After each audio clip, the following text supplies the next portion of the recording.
Winning an audition is about separating yourself from the other actors, and one of the ways that you can do that is by focusing on the details. Which details?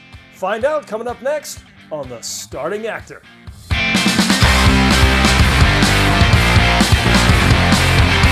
Hey, what's up everyone? I am Vinnie Horst, and this is The Starting Actor. I am an actor starting out in the film and TV industry, bringing to you my tips and tricks that I learn along the way. So, if that sounds like it's something interesting to you, then consider subscribing. As an actor starting out, summoning the courage to leave the safety of the classroom for the scariness of the audition room is a big step. And I remember when I took that first step, a lot of the fear came from the fact that I didn't know what to expect. I am in the middle of a mini-series about auditioning in which my goal is to eliminate some of that mystery by explaining some of the basics. In today's episode, we are talking about how to improve your audition by focusing on the details of your performance. When you think about a performance of an actor that is very memorable to you, what is it that makes it memorable? Well, the first thing is that it was interesting. They did something. They perhaps made a dramatic scene very poignant. Or if it was an action scene, they ran across the room very awesomely, right? Or maybe they had an interesting accent. Whatever it wasn't boring. And to create that performance, the actor had to make careful and deliberate choices about how they were going to portray the character and hold themselves in the scene. It's called being specific. And you have to do that in your auditions if you want to be successful. Make specific, bold, and interesting choices about how you will embody the character and bring it to life. Before we talk about choices and how to make them, I want to first talk about casting directors.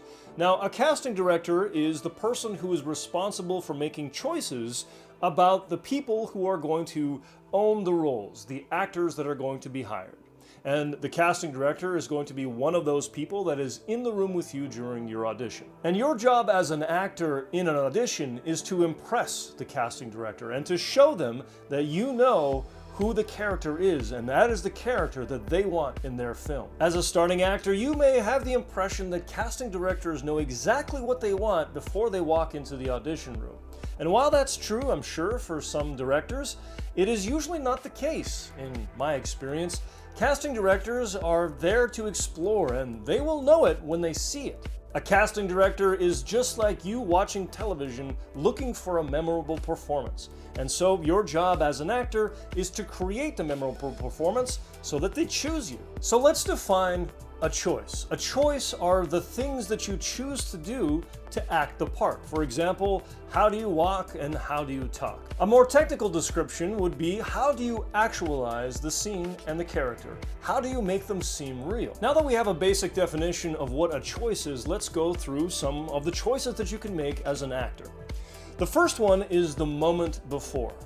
Your audition doesn't begin with the first line that you give. It's actually when the casting director says action. So, if for example in the scene that you're doing you are distractedly answering the phone, well then before you answer the phone, if that's the first line, be distracted and do something in your environment. Another choice that you can make is a physical trait or affectation. For example, if you are sad, then perhaps you have drooped shoulders or you avoid eye contact. If you are happy, then you're smiling and you're giddy.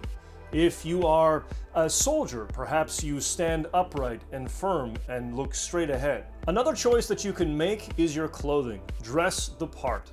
If you're coming in for an audition for a high-powered lawyer and you have a very nice suit, wear the suit. If you're coming in as a skateboarder, then if you have skateboarding clothes, wear those. But I would say that you should just stick with the clothing that you have in your wardrobe already. There's no need to go on a special shopping trip. Along the same lines as clothing, make a choice in your personal appearance. If you're playing the part of a politician, then politicians generally have nicely coiffed hair, so do that. If you're playing a person who's living on the streets or under a bridge, then they don't look the same as a politician, so Dress yourself and present yourself accordingly. As a side note, if you're coming in for a part for a person living on the street, you do want to be clean and you want to smell nice. You can look the part, but don't smell the part. Another choice that you can make are props. For example, if you're a student taking a test, well then bring whatever it is that you would normally bring with you to take a test. If you're on your phone during the scene, then bring your phone with you. It's okay to use it. If you're an office worker, well then maybe at that office they have some pens and papers. Now I recommend that you don't go too crazy with it, but if you have some stuff in your home or in your car or in your room, go ahead and bring it. Just, again, don't get too crazy. Choices aren't limited to the things that you bring with you or the way that you look. They also, and more importantly, have to do with your performance. So for example, tone of voice. If you're going for the part of a baseball announcer, well then maybe you should sound like a baseball announcer. Or if you're playing the part of a superhero, maybe you want to sound like Batman. And finally, the most important choice that you can make is how you react to what's going on and to what your scene partners are saying. It is so important that it bears repeating, and I'm going to say it again.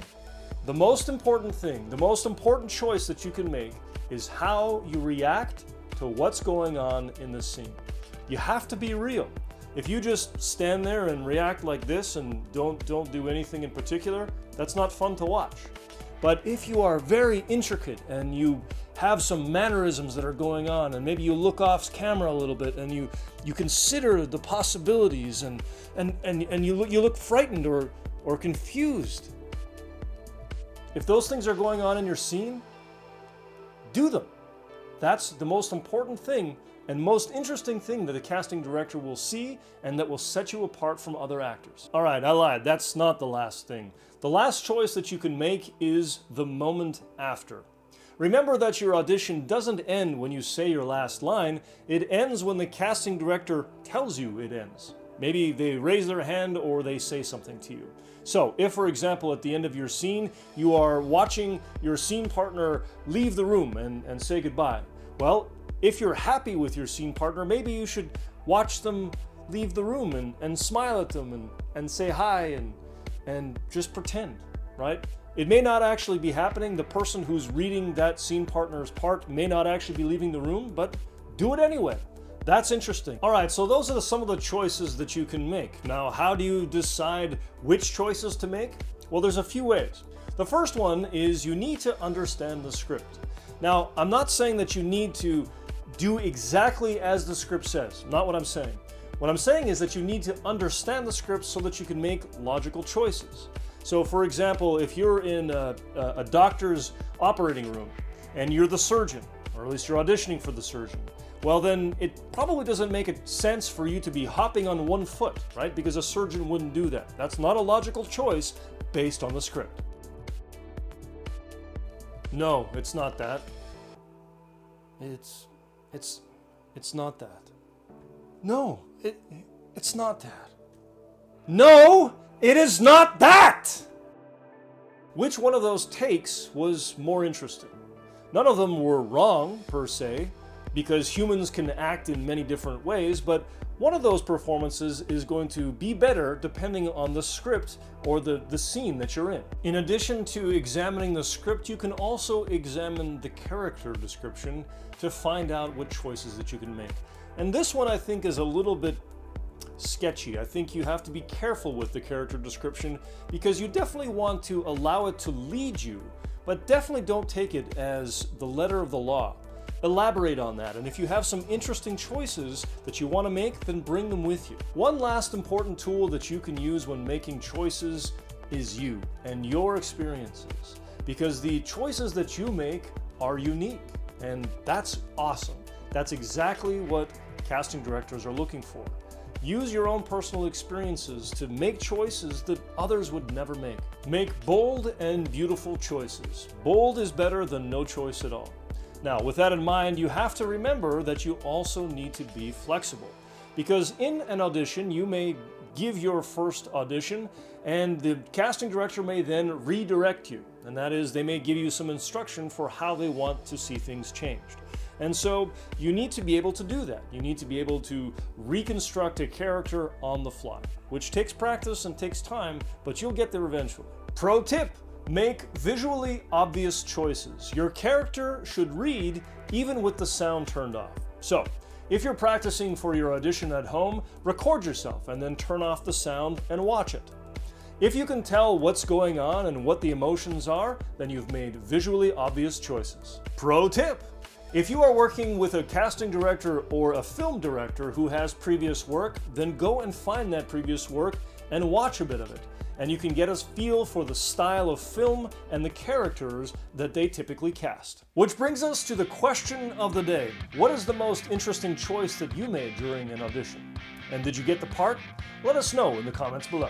Alright, that is another episode of The Starting Actor in the books. I am Vinnie Horst, and if you enjoyed what you saw here today, then hit that like button and consider subscribing. We'll talk to you later.